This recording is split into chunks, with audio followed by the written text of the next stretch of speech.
nyumba ni lazima niame leo. Verse 19. Jeremiah 15:19. Therefore, this is what the Lord says. If you repent, I will restore you that you may serve me. Many of us, we know repentance is not a name or a word of sinners. Amen? Repentance. It is not yet because of the sins or what. You know, could be God given you grace, you are not aware, you need to repent, you need to surrender, you need to tell God, take over. I will restore you that you may serve me. If you utter worthy, not worthless ones. I repeat there. If you utter worthy, not worthless ones, you will be my spokesman. Hiyo peke yake ndio ilinipeleka kwa maombi, nikaombee watu leo kwa sababu we are going to utter once, one has been uttered here. I'm telling you with confidence, please, you better believe it. We are prayed for people to utter worthy and not worthless ones, because there is a possibility of uttering unworthy ones. And we took time. There we took time.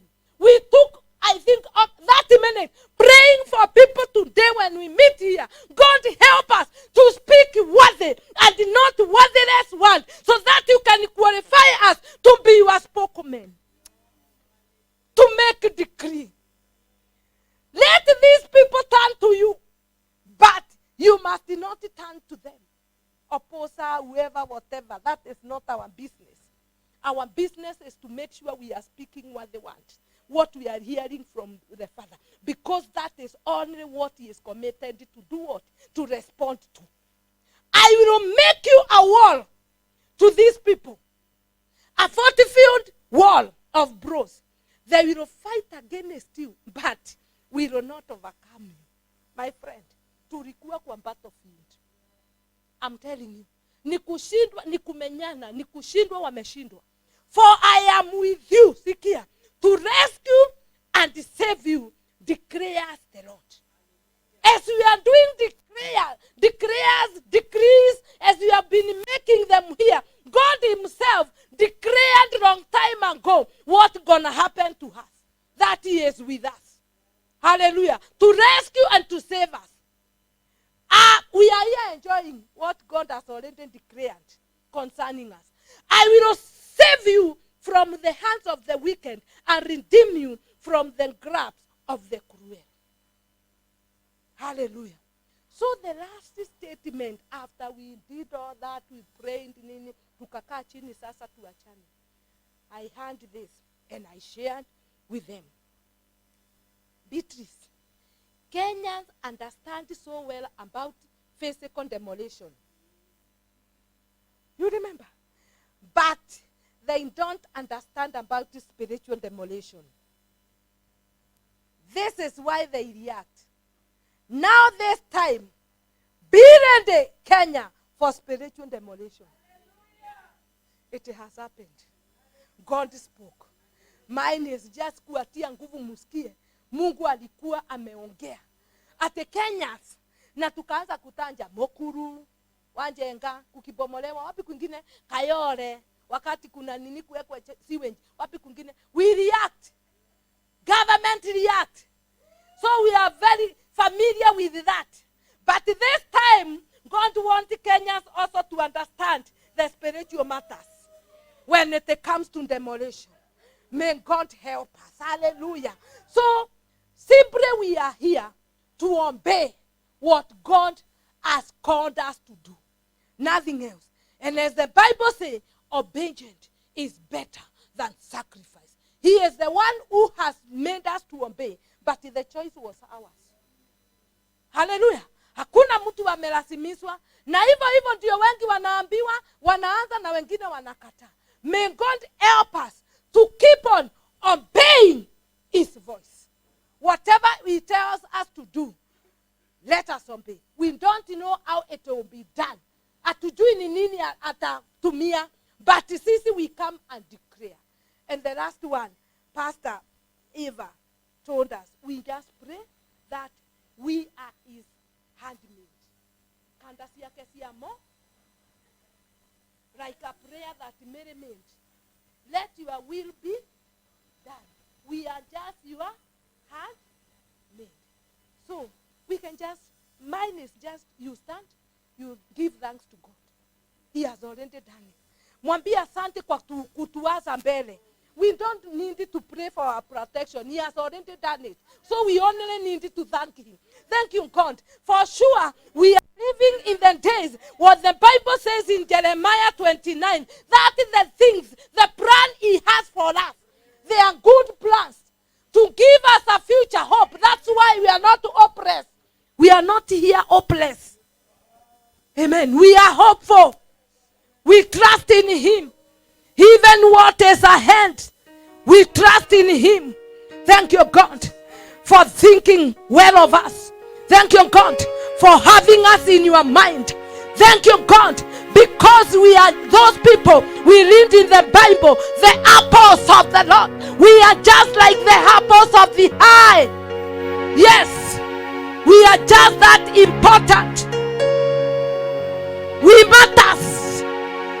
You may be here and you don't matter in the eyes of people, but I'm here to let you know you matter so much in the eyes of God. He will not allow anyone to tamper with your destiny.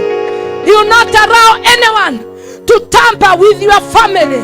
He will not allow anyone to tamper with everything that is called by your name. Psalm 138, everything about us concerns him. Oh, Shekere Mayanda, he is so concerned. You better believe. He is so concerned. And even after here, whatever he tells us to do, any other assignment, God, give us. One, you are making us landed to meet you. You are the one who is invoked. You are the one who is agonizing us.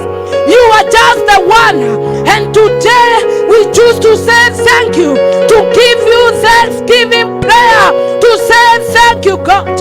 We have come to you with the prayers of petition, with the request. You have answered us. But today, now, this hour, we are coming to you with a thanksgiving prayer. Thank you, my Father. Thank you, God. Nothing concerns us is going to scatter. Nothing concerns us, Almighty Jehovah God, that is going to be divided. Nothing, my God. Our ministries, our everything, the grace, whatever you are giving us, it is for the kingdom advancement. And whatever, God, we need, and for sure you know we need, give us. Give us, my Father. There's business you wanted to be done with the estimates. Because you cannot watch to see your work being derailed. It is not going to be derailed. You are going to give us what it takes. Be it finances, be it grace, be it people, the right people. Connect us with the right people, Jehovah God. People of like-minded. People, my Redeemer, you have dealt with. Those people you have circumcised. Those people who are mature to take over, my Father. Thank you, Jesus. We worship you. We bless you. Thank you, Jehovah God. Hallelujah. Mighty one of Israel, we say thank you. Who can be likened unto you? Who can be likened unto you, Jehovah Father? Thank you, Redeemer Father, because you had us in your mind. Even before we gather, even before we came together, you knew this day, my Redeemer, the 24th of April 2021, we will be in CPD doing what we are doing, Almighty Jehovah Father. Thank you, God of future. Thank you, God of generation. You know and you knew, my Redeemer, my Father, our current, our days are placed in your humble hands, my Father. Our ears, my God, everything concerning us, oh my God, it is in your hands. Help us to trust in you. Help us to rely on you. Help us to believe in you, my God. Help us, my Father, to take everything concerning you as a priority, even in this season. We worship you, Almighty God. Thank you, my Father.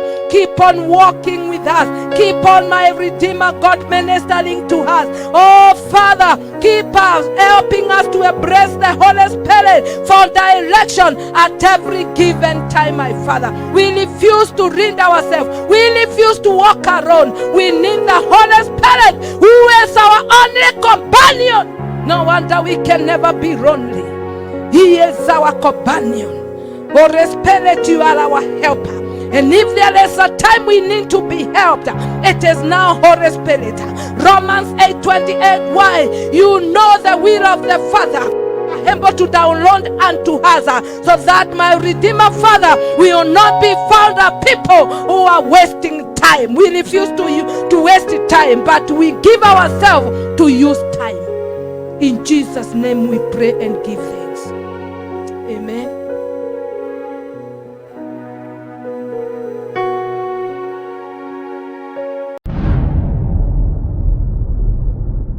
Says in verse 18, I just felt in my spirit, let us be reminded. I'm just reminding us. Verse 18 and 19. Do not remember the former things, nor consider the things of old. Jesus. Behold, I will do a new thing. This is not my uncle. This is not my brother. This is God. I will do a new thing. The new thing now, it shall spring forth. Shall you not know it? I will even make a road in the wilderness. I'm reading King James. And the rivers in the desert. The Lord is doing a new thing. And I'm telling you the truth. You know, I'm hearing the Spirit say, it is not a new thing only in the church, even in our houses. It is a new thing that will touch all out. Not only a new thing in our country, even in the life of your husband, you will see a new thing. Even in the lives of our children, we shall see that new thing. Because God is an all-out God. Yani Mungu hauzangi tu nini kabatoni moja. Kama nakuja kuhudumia maisha yangu, what I'm telling you, it is an all-out thing. So I'm preparing you. As you go home today, prepare yourself to see the new thing all out in Jesus' name. Isaiah 60. Isaiah 60. Hey. Wow. Thank you for the declaration here. That's why we have the fathers in the house. Ooh. Verse 21 to 22. Isaiah 60 verse 21 to 22. Also your people shall all be righteous. That's what I'm talking. That's why I'm saying it is an all-out operation. They shall inherit the land forever, the branch of my planting, the work of my hands, that I may be glorified. Thank you. That the Lord may be glorified.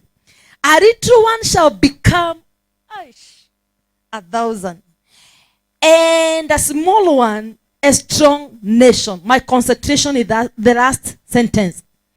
I, the Lord, will hasten it in its time. Hallelujah. So thank you, Pastor Eva. It is now time just to flow with the pace of God. And I want to assure you, I want to confirm and assure you something from this altar. There is no strain in this hour. There is no strain. There is no fear. There is no panic. What God wants you to be involved in, and his hand is upon it, things are just flowing. Just be, just participate. Thank you, Holy Spirit. But that one, you mentioned it. Yeah, that one. Hallelujah. Just cooperate with the Lord and move with the prophetic currency, or move with the thank you, Holy Spirit. Move with the tides of God at his time. Just flow. Hallelujah. And you're going to enjoy the new that the Lord is already. I want to assure you, I hear the Lord say, I'm already doing the new. Bwana asifiwe. Na itafanyika kila mahali. Hata kwa biashara yako, for those who are in business, just watch and see. As long as you are in the plan and the purposes of God, you are going to witness the new. With no struggle, the new must be our portion in Jesus' name. Hallelujah. Mungu abariki sana kwa kukuja hapa. Hii si nyumba ya mtu, hii ni nyumba ya Mungu. This is a hall for the church in Kenya.